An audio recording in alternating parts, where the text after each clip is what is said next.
Assalamualaikum dan halo pemirsa, syukron alhamdulillah kita panjatkan kehadirat Allah Subhanahu wa Ta'ala karena kita masih diberikan kesempatan untuk bertemu kembali dalam program Komisi Khusus Islami.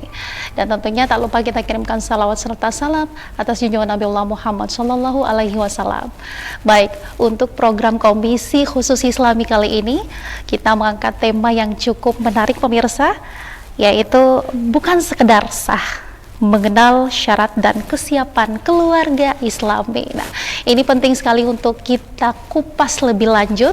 Namun sebelum kita lanjut ke pembahasan tentang tema yang kita angkat pagi hari ini, terlebih dahulu kita sapa dulu narasumber kita sudah hadir di tengah-tengah kita. Ada Ustazah Khairun Nisa SHMH. Saya sapa dulu. Assalamualaikum, selamat pagi Ustazah. Ya, waalaikumsalam. Sehat Ustazah? Sehat ya, harus siap. Hari ini kita bahas mengulik masalah bukan sekedar sah, mengenal syarat dan kesiapan keluarga Islami. Ini penting sekali, apalagi untuk yang mungkin baru beranjak ingin memulai kehidupan baru, keluarga yang tentunya kita mengharapkan nantinya kita bisa membina rumah tangga yang sering kita dengar sakinah, mawaddah, warahmah. Untuk itu kita perlu mengetahui syarat-syaratnya atau apapun yang perlu kita ketahui mengenai hal ini. Dan tentunya tanpa berlama-lama pemirsa, saya persilahkan kembali kepada Ustazah Khairun Nisa. Silakan Ustaz. Terima kasih. Assalamualaikum warahmatullahi wabarakatuh. Waalaikumsalam warahmatullahi wabarakatuh. Alhamdulillah rabbil alamin. Wassalatu wassalamu ala asrofil anbiya'i wal mursalin Sayyidina Muhammadin wa ala alihi wa sahbihi ajmain. Alhamdulillah, segala puji bagi Allah Tuhan semesta alam atas segala nikmat rahmatnya, kesehatannya, kita bisa bertemu di program Komisi Khusus Islami pada pagi ini. Dan tak lupa pula kita kirimkan salawat serta salam kepada junjungan kita Nabiullah Muhammad Sallallahu Alaihi Wasallam, yang insya Allah kita akan mendapat syafaatnya kelak. Amin. Amin, amin. Nah, seperti tadi yang disampaikan oleh host kita pada hari ini, yang dimana tema pada hari ini saya sengaja mengangkat tentang bukan sekedar sah, mengenal syarat dan persiapan keluarga Islami. Dimana kita ketahui pada bulan ini bukan hanya sekedar bulan haji, tetapi juga bulan yang begitu banyaknya muda-mudi, wanita, laki-laki semua yang sudah siap ke jenjang pernikahan. Iya, betul. Nah, banyak yang kita dapati muda-mudi yang mungkin berpikir bahwa hanya sekedar sah, tapi terkadang tidak berpikir bahwa ternyata ke jenjang pernikahan itu ada beberapa syaratnya dan persiapannya yang mungkin kita lupa karena fokus pada mungkin uahnya, fokus pada hanya cateringnya, fokus pada hanya baju seragam keluarga dan sebagainya, lupa bahwa ternyata ada hal penting yang harus kita terlebih dahulu persiapkan sebelum ke jenjang pernikahan. Karena jenjang pernikahan ini bukan hanya sekedar sah, alhamdulillah sudah sah dan sebagainya, tetapi kita maunya ini adalah pernikahan hanya satu kali, until jannah. Seperti itu. Jadi ketika kita berbicara tentang pernikahan itu sendiri, sama halnya ketika kita menonton bioskop. Nonton bioskop kita perlu ada yang namanya dulu beli tiket, tidak langsung masuk. Seperti halnya pula ada beberapa syarat ketika kita ingin melakukan pernikahan, bukan hanya sekedar syaratnya dari agama, kita pun sebagai warga negara Indonesia kita pun diatur oleh undang-undang, di mana undang-undangnya nomor 1 tahun 1974 tentang perkawinan. Nah, ketika kita berbicara tentang hal agama, mungkin ini orang hanya berpikir bahwa ketika kita sah berarti hal haram yang tadinya menjadi halal. yang tadinya hanya sekedar saling mengenal, akhirnya bisa satu keluarga yang tadinya hidup sendiri menjadi ada pendamping hidup. Betul. Nah, ketika kita melihat lagi, berpikir bahwa ternyata pernikahan ini adalah hal yang sakral, hal yang betul-betul perlu dipersiapkan secara lebih ini lagi, persiapannya lebih matang lagi, seperti itu. Nah, di dalam agama kita mendapatkan ada beberapa syaratnya, tapi syarat utamanya atau rukun sah dalam aturan fikih bukan hanya sekedar hitam putih di atas kertas, tetapi kita juga harus memahami syaratnya itu. Yang pertama, adanya calon mempelai. Kalau tidak ada calonnya, bagaimana bisa adanya pernikahan atau perkawinan? Ya, tetapi calonnya di sini kita juga harus ketahui bersama, bukan hanya sekedar kita saling mengenal, tetapi juga kita harus tahu bahwa statusnya ini seperti apa. Apakah misalnya statusnya ini terbuka, kita sama-sama terbuka, atau ada beberapa hal yang ditutupi sebelum melangsungkan pernikahan. Kan banyak sekali kejadian sekarang ini yang tadinya mengaku bahwa CEO, mengaku bahwa banyak ini, banyak perusahaan, banyak ini dan sebagainya, tapi nyatanya pada saat setelah menikah baru ketahuan bahwa ternyata ini semua hanyalah tipu daya atau penipuan semata untuk melangsungkan pernikahan, seperti itu. Nah, yang kedua itu adanya wali. Wali ini adalah hal yang wajib bagi perempuan, harus ada walinya. Yang ketiga adanya 2 orang saksi ahli. Terus yang keempat adanya mahar. Mahar ini sangat penting.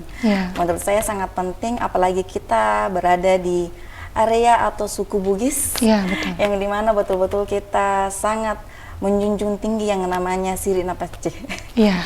Jadi betul-betul kita sangat menjunjung tinggi yang namanya hal seperti itu. Terus yang kelima ini begitu sangat penting, karena tanpa adanya ini pun tidak bisa dikatakan sebagai suami istri yang sah, yaitu ijab kabul.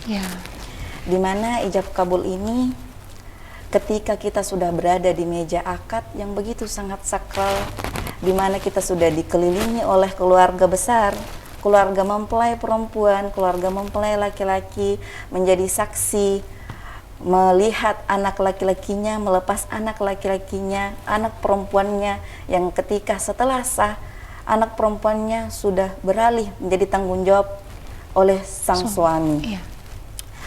Ketika berada di atas meja akad, pada saat pengucapan ijab kabul, banyak keluarga yang mengatakan sah. Begitu banyak hati, begitu banyak perasaan yang begitu sangat lega. Bagaimana tidak, persiapan menuju ke hari pernikahan itu adalah begitu sangat lama. Begitu sangat banyak yang harus dipersiapkan, begitu sangat banyak cobaan-cobaan yang tadinya kita tidak pernah pikirkan, tidak pernah kita bayangkan, tiba-tiba ada yang seperti ini, ada yang seperti itu, yang membuat kita terkadang berpikir, apakah ini betul-betul jodoh kita? Apakah cobaan ini adalah dari Allah bahwa ini bukan jodoh yang terbaik untukmu, atau apakah memang ini jalannya yang kita diberi jalan yang agak kurang terlalu lancar? Memang ini untuk meyakinkan kita bahwa ini adalah jalan pernikahan yang bukan hanya sekedar seperti seorang pacaran ketika sudah bosan berkata putus ganti yang baru, tetapi ini adalah pernikahan yang sakral. Ketika kita memiliki masalah, kita bukan berkata cerai, tapi kita mencari jalan yang terbaik, saling menurunkan ego, yang dimana saling sama-sama bagaimana dua kepala, dua pemikiran yang dijadikan jadi satu, seperti itu. Begitupun dengan undang-undangnya. Di dalam undang-undang perkawinan kita juga ada yang namanya syaratnya. Ketika seseorang menikah tetapi tidak dilaporkan atau tidak daftarkan di KUA, itu sama halnya kita dikategorikan menikah siri. Jadi pentingnya dua hal ini saling seimbang antara agama dengan undang-undang, karena nyatanya kita tidak lepas dari aturan warga negara Indonesia, yaitu diatur oleh undang-undang seperti itu. Nah, kenapa harus didaftarkan di KUA? Kenapa harus kita harus tercatat?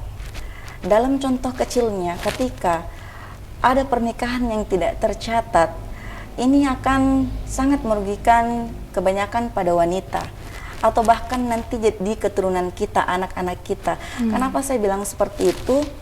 Ketika kita tidak tercatat di pemerintah di KUA, kita hanya menikah secara agama, hak-hak istri nantinya tidak terpenuhi. Anak-anak misalnya sudah ada, tidak bisa dibuatkan akta lahir. Kita tidak bisa membuat KK baru, KTP baru yang mengenal bahwa kita sudah menikah, sudah menjadi suami istri yang sah, seperti itu. Jadi betul-betul ini adalah hal yang perlu kita perlu kita tekankan atau perlu kita persiapkan secara matang. Tapi bukan berarti persiapan untuk dekorasi, persiapan untuk hal itu tidak penting. Semuanya penting. Tetapi kembali lagi bahwa persiapan untuk menikah, syarat sahnya untuk menikah harus kita tahu bahwa seperti ini. Begitupun nantinya persiapan untuk ke jenjang pernikahan itu ada. Seperti itu. Mungkin cukup segini. Oke. Terima kasih Ustazah untuk suguhannya yang luar biasa. Pemirsa di rumah, Anda jangan kemana-mana karena sesaat lagi kita akan kembali. Kita lewatkan dulu yang satu ini.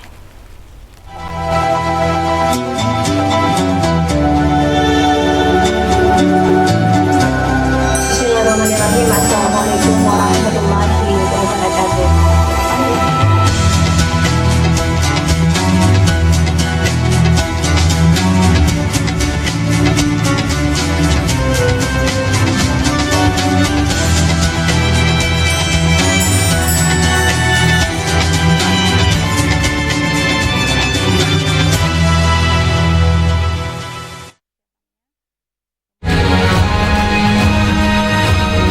Assalamualaikum warahmatullahi wabarakatuh. Saya Harmanikam, Suradi Sugiarto, saya Trianti Sulaiman, saya Ustadz Hasanah, hadir di layar televisi Anda dengan suguhan informasi yang telah dirangkum tim redaksi kami.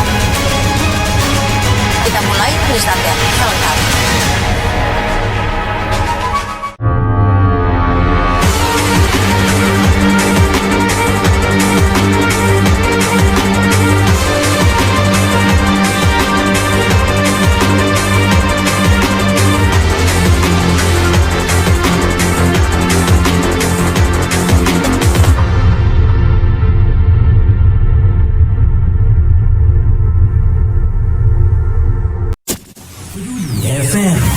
Pendengar, mari kenalan lebih dekat dengan kami. Klik tombol like di Facebook fanpage Radio Peduli 96,9 FM dan live streaming di rpp.pareparekota.go.id atau dengarkan kita juga melalui aplikasi Radio. Download aplikasinya di Play Store secara gratis. On your radio, on your mobile, and online. Your number one hit music station, 96.999. Radio Peduli FM.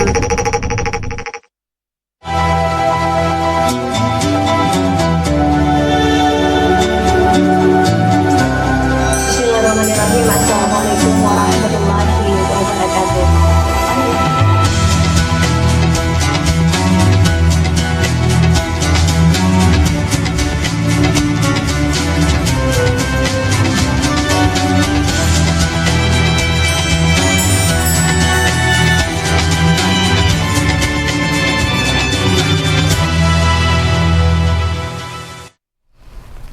Baik, terima kasih pemirsa, Anda masih bersama kami tentunya dalam edisi program Komisi Khusus Islami. Ya, tadi sudah di sounding juga ada beberapa hal yang mestinya dipersiapkan Ustazah untuk masuk ke jenjang pernikahan ini. Apa yang perlu dipersiapkan? Kemudian yang kedua, ada kasus semisalnya tadi sudah melakukan ijab kabul, tapi ternyata si pihak laki-laki ini memalsukan pekerjaannya. Bagaimana pandangan dalam Islam mengenai ini? Mungkin itu dulu Ustazah. Oke. Terima kasih. Pertanyaan yang cukup menarik juga untuk dibahas pada kesempatan kali ini. Yang pertama, sebelum saya masuk ke pembahasan persiapan, mungkin saya bisa dulu menjelaskan tentang yang kedua, boleh. Di mana ketika kita sudah melakukan pernikahan, sudah melakukan semua tahap-tahap tadi, tapi ternyata di kemudian hari baru diketahui bahwa pihak laki-laki memalsukan datanya. Sebenarnya di dalam agama, di dalam aturannya itu, ketika kita sudah memenuhi syarat atau rukun sahnya pernikahan itu sudah sah di mata agama, sudah sah. Tetapi kembali lagi di dalam undang-undangnya atau aturannya, perempuan bisa melakukan hal yang namanya sebuah pilihan, karena ketika laki-laki ini berbohong itu masuk kategori penipuan. Kategori penipuan dalam artian dia tidak jujur di awal, bahwa mungkin pemalsuannya salah satunya mungkin ternyata dia belum cerai sama istrinya, baru ketahuan di belakang, atau mungkin dia misalnya berkata ada pekerjaan, ada ini dan sebagainya, ternyata pas menikah yang dipakai menikah adalah uang pinjaman, atau tapi apa. sah. Ya bisa, kan banyak yang seperti itu, penipuan-penipuan. Pada akhirnya pas setelah menikah baru ketahuan, baru mau bayar cicilan dan sebagainya, padahal waktu menikah katanya itu adalah hasilnya, itu dia punya penghasilan atau dia punya pekerjaan yang seperti ini, tapi nyatanya tidak ada. Baru ketahuan pada saat sudah melangsungkan pernikahan. Perempuan bisa melakukan yang namanya pembatalan pernikahan. Boleh. Ya, tapi ketika bagaimana kalau misalnya sudah terlanjur lama? Bagaimana kalau misalnya pernikahannya sudah lama baru kelihatan bohongnya dan sebagainya, ketahuan? Lagi-lagi perempuan bisa mengambil pilihan, atau sebelumnya dimediasi dulu, kita kumpul keluarga dulu, atau mungkin kebohongannya masih bisa ditoleransi atau seperti apa. Makanya butuh yang namanya musyawarah. Datangkan kedua keluarga, kalau memang sudah dua orang ini sudah tidak bisa lagi mencari solusinya, mencari jalan keluar. Kalau memang sudah di akhir keputusan sama-sama tidak bisa lagi mengambil jalan keluar, kita bisa mengambil yang namanya gugat cerai.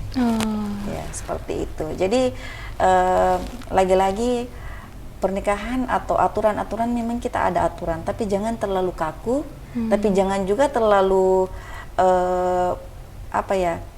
terlalu menganggap bahwa aturan itu seperti ini. Tapi banyak hal-hal yang bisa kita lakukan, banyak hal-hal yang bisa kita lakukan terlebih dahulu sebelum kita sampai di pengadilan agama. Jadi sebenarnya pernikahannya sah ya. Iya, sah, misalnya kalau misalnya ada syarat yang tadi sudah disebutkan, ada yang keliru ataupun mungkin ada kebohongan yang lama baru terungkap, itu pihak perempuan maupun laki-laki boleh pembatalan. Walaupun harus bercerai ya. Iya. Walaupun harus bercerai ya. Jadi apapun itu semua masih bisa dibicarakan dulu seperti yang tadi dijelaskan, bisa musyawarah, kumpul bersama keluarga juga. Oke, yang kedua Ustazah, persiapannya mungkin. Oke, betul sekali. Nah, sebelumnya tadi saya sudah berbagi, mungkin sudah banyak yang tahu tentang ini, tapi sama-sama kita berbagi, saling mengingatkan lagi bahwa syarat-syarat ini bukan berarti setelah selesainya syarat itu sudah selesai, tidak ada lagi yang kita pikirkan ke belakang. Ada orang yang berkata happy ending, tapi ternyata setelah kita menikah itu kita baru masuk yang namanya gerbang baru, kehidupan yang baru. Dimana kehidupan baru ini syarat sahnya tadi itu hanya syarat minimum saja, dimana kita harus mempersiapkan juga ada beberapa poin yang di sini yang saya bahas di sini, persiapan orangnya, apa yang harus kita persiapkan. Ada 5 poin yang mungkin hari ini saya bisa bagikan. Yang pertama itu kesiapan psikologi. Persiapan psikologi ini di mana ketika orang berkata pernikahan atau menyebutkan kata pernikahan, ada yang perlu dipertanyakan terlebih dahulu. Kenapa harus menikah? Kenapa kita harus menikah? Apakah menikah akan membuat kalian bahagia dan sebagainya? Begitu banyak pertanyaan-pertanyaan yang mungkin akan muncul menjadi psikologi kita. Kalau jawabannya misalnya, saya sudah matang, jadi saya sudah bisa menikah. Saya sudah capek mendengar pertanyaan-pertanyaan kapan menikah. Mungkin dari tetangga, dari keluarga, akhirnya jadi tekanan. Kita menikah asal menikah, asal menerima tanpa melihat dulu, tanpa saling mengenal dulu, tapi tidak berpikir bahwa ternyata setelah menikah itu banyak yang harus kita lewati. Bukan hanya sekedar persyaratan untuk menikah, tapi setelah menikah kita hidup bersama, banyak hal yang akan kita lihat. Yang tadinya mungkin kita tidak pernah melihatnya, tidur ngorok, akhirnya tidur bersama, ternyata seperti ini. Dan banyak hal-hal yang nantinya akan membuat kita, oh ternyata seperti ini pernikahan. Biasanya kebiasaan sendiri menjadi ada dua orang, seperti itu. Jadi mari kita kembali perbaiki niat kita. Niat kita untuk menikah karena ini adalah ibadah kepada Allah Subhanahu wa taala. Semoga kita mendapatkan keluarga yang samawa, sakinah mawaddah warahmah, bukan hanya sekedar di dunia, tapi kita selalu meminta semoga kita sama-sama nantinya di surganya Allah. Amin. Yang kedua, kita masuk di poin kedua tentang kesiapan finansial. Kenapa ini sangat penting? Dikarenakan yang sempat saya sampaikan tadi, bahwa perempuan ketika sudah menikah, otomatis tanggung jawabnya berpindah kepada laki-laki atau suaminya. Begitu mulianya perempuan di agama kita. Ketika sebelum menikah, tanggung jawabnya di orang tua. Setelah menikah, tanggung jawabnya berpindah kepada suami. Makanya kenapa kita harus selalu menekankan finansial? Tapi bukan berarti kita harus garis bawahi, bukan berarti harus kaya raya dulu, tidak. Tetapi finansial di sini persiapannya itu ketika misalnya laki-laki sudah memiliki penghasilan yang mungkin sudah bisa membiayai dirinya dan istrinya. Ketika dia sudah bisa mengatur keuangannya, di mana dia menurunkan ego, menggunakan uangnya kebutuhan, bukan hanya keinginannya saja. Di mana waktu mungkin sendiri, waktu lajang, foya-foya, mau pakai uangnya seperti apapun terserah. Tapi ketika kita sudah beranjak pada pernikahan, finansial itu kita harus fokuskan lagi, mana yang harus lebih dulu kebutuhan dan keinginannya, mana yang lebih didahulukan. Dan yang paling penting sebenarnya ketika kita berbicara tentang finansial, sedikit banyaknya itu tergantung rasa syukur kita seperti apa, bagaimana kita saling menguatkan. Kan banyak juga sekarang bukan hanya laki-laki yang bekerja, tapi banyak juga perempuan sekarang yang bekerja.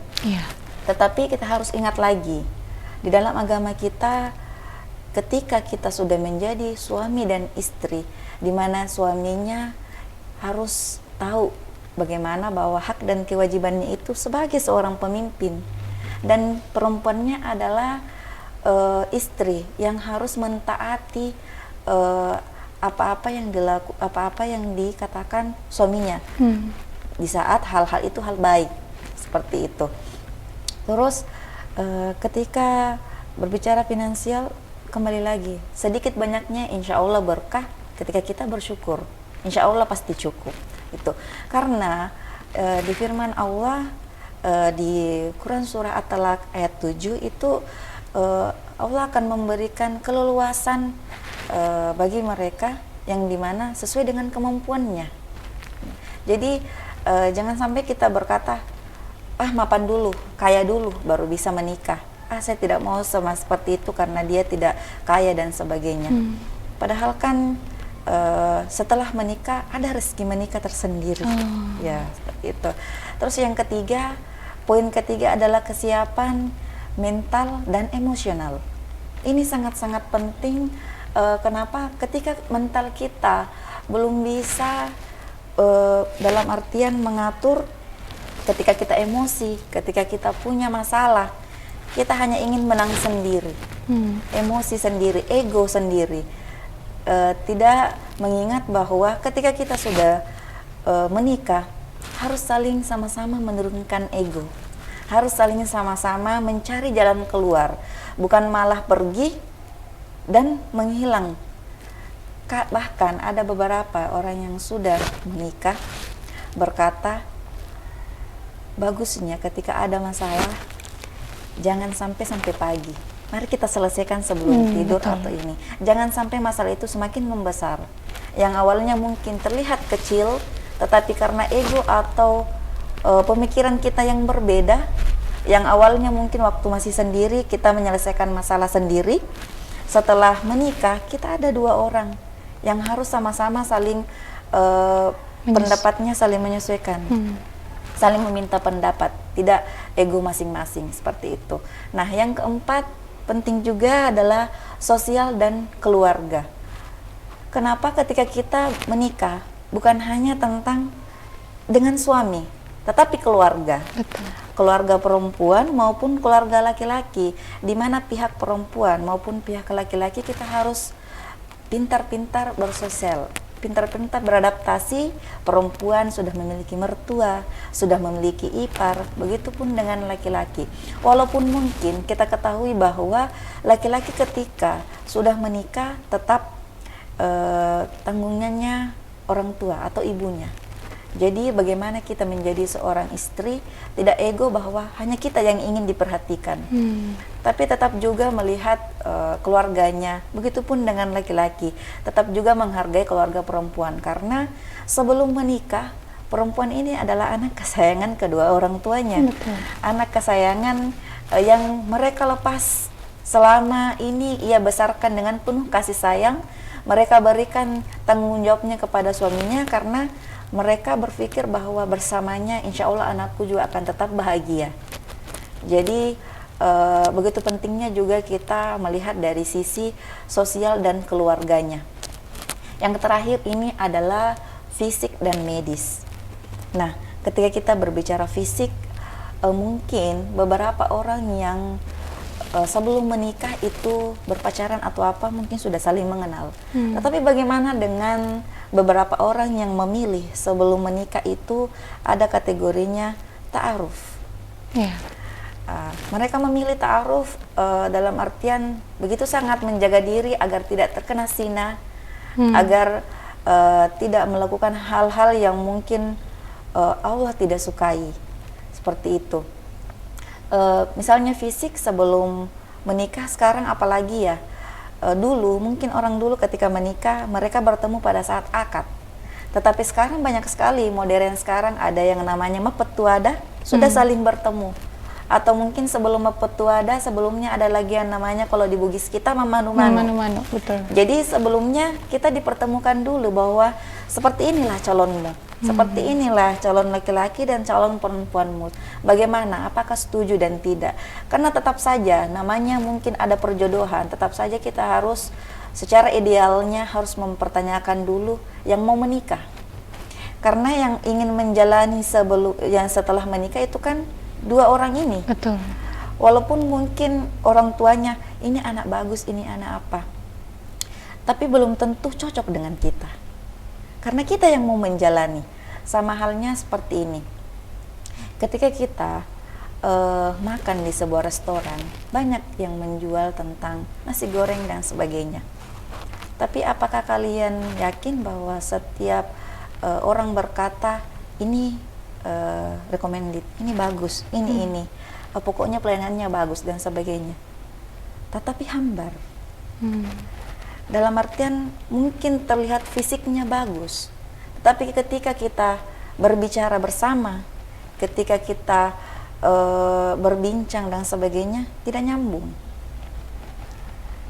Jadi betul-betul dalam artian kecocokan untuk pernikahan itu bukan hanya sekedar melihat fisik, tetapi juga bagaimana kita merasa bahwa merasa cocok seperti itu, karena kebanyakan isi dari pernikahan itu adalah berbicara, berbincang, saling berbicara, seharian ini seperti apa di kantor, seharian ini di rumah seperti apa, dan sebagainya.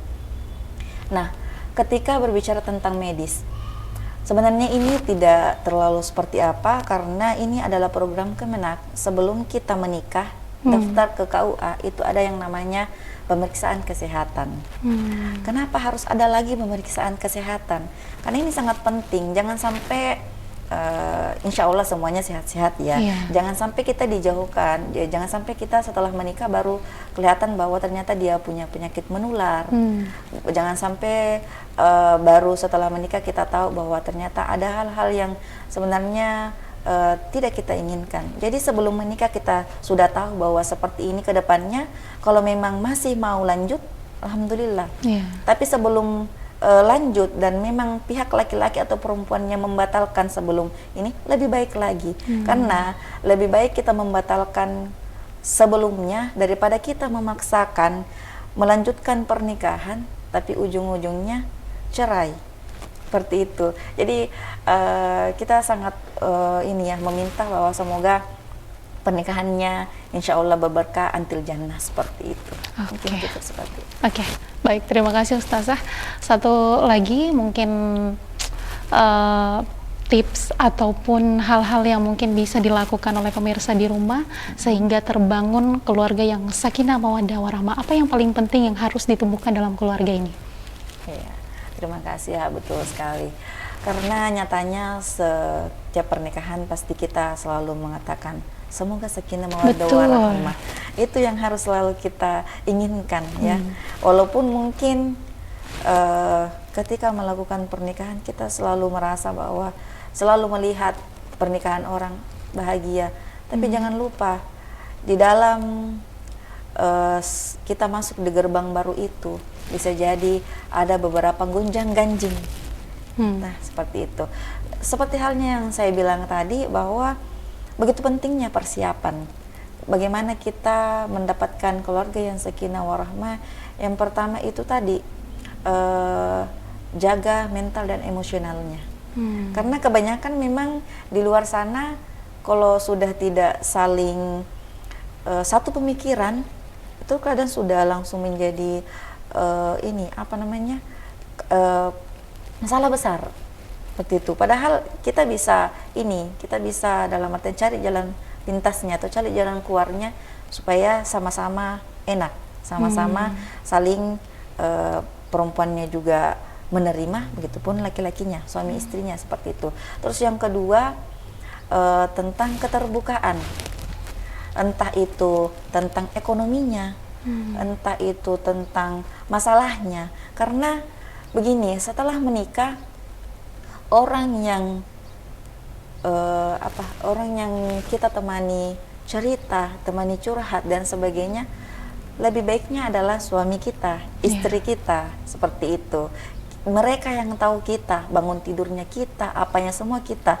Jadi saling terbuka supaya kalau ada masalah atau ada apa, suami kita sudah tahu, pasangan kita sudah tahu bahwa oh memang sebelumnya ada seperti ini.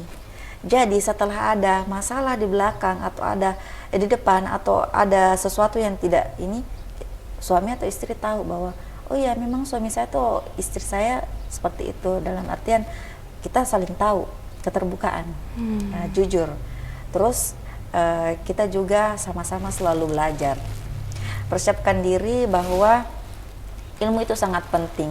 Kalau orang bilang jangan hanya teori tapi praktek. Tetapi seperti halnya ini, ketika kita jalan yang kita tidak tahu ke depannya di mana, kita buka maps. Biasanya kita punya maps, biasa masih kesasar. Apalagi kalau tidak punya maps. Betul. Nah, seperti itu. Jadi kita perlu yang namanya ilmu.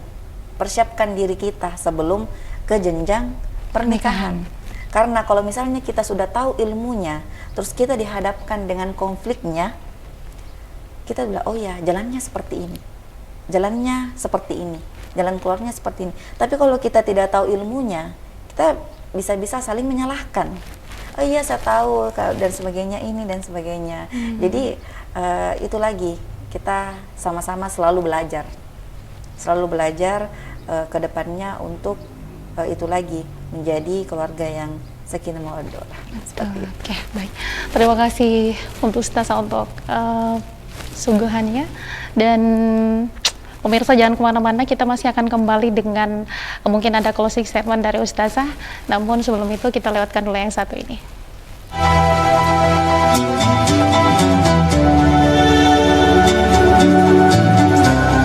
Bismillahirrahmanirrahim. Assalamualaikum warahmatullahi wabarakatuh.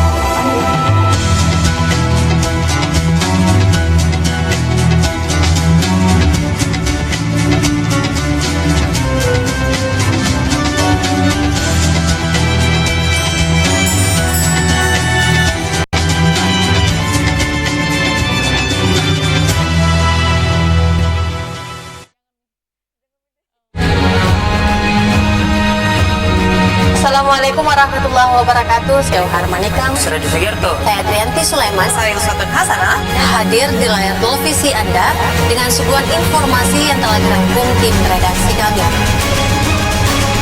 Kita mulai news update selengkap.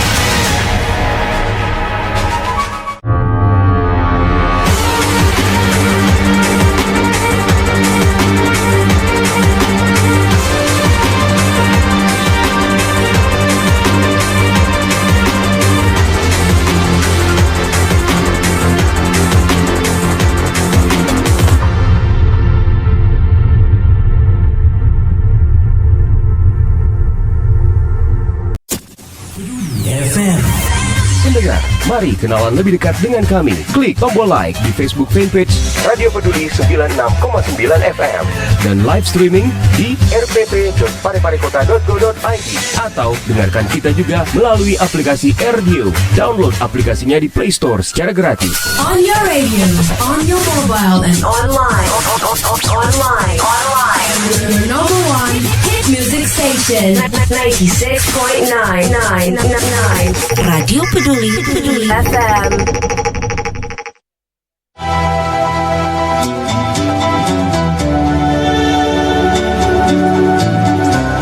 Bismillahirrahmanirrahim. Assalamualaikum warahmatullahi wabarakatuh.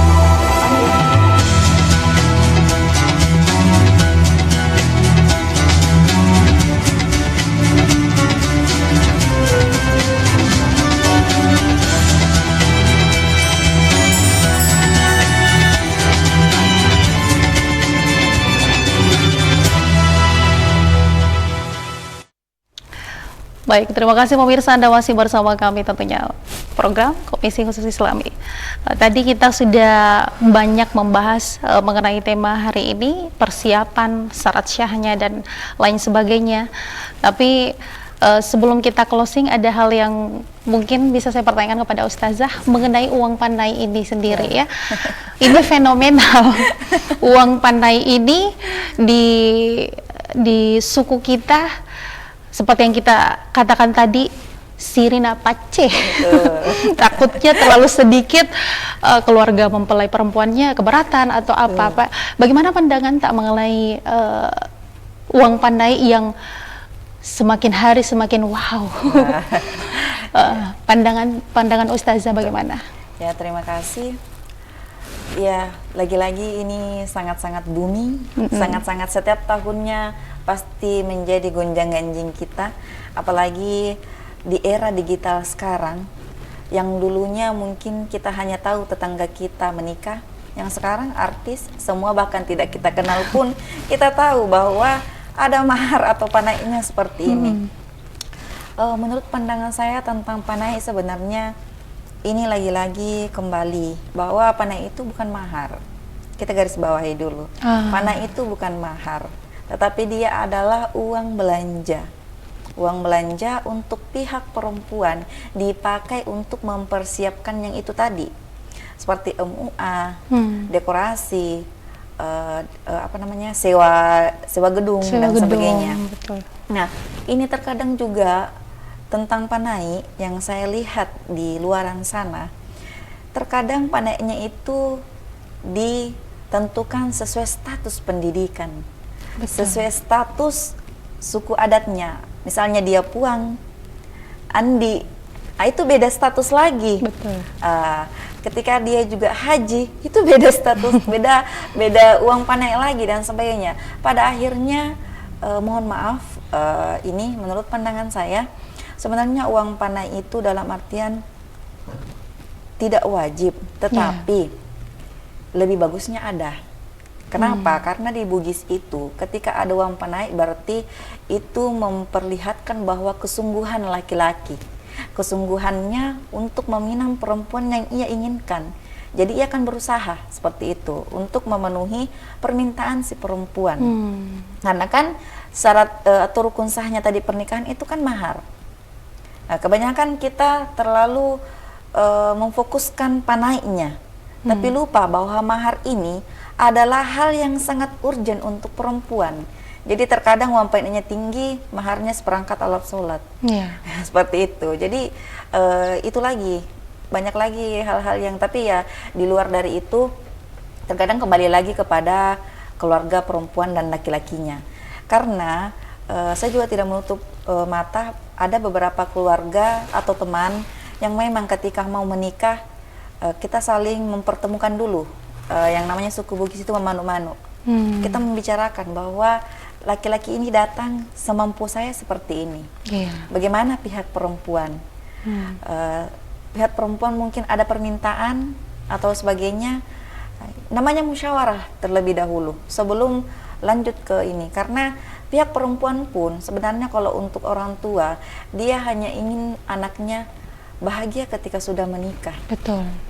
Masalah pesta atau masalah panai itu kan dalam artian lagi-lagi kita merasa bangga tersendiri, perempuan kita diberikan panai yang lumayan seperti itu. Apalagi yang mungkin pendidikannya yang tinggi, usaha orang tuanya mungkin yang dalam artian memberikan pendidikan yang terbaik untuk anaknya, tiba-tiba laki-laki datang saja tanpa apa, meminang anaknya seperti itu. Ya lagi-lagi uang panai itu dalam artian tergantung dan dikembalikan lagi kepada pihak perempuan dan pihak laki-laki. Kembalikan lagi kepada orang tuanya, kesepakatannya seperti apa.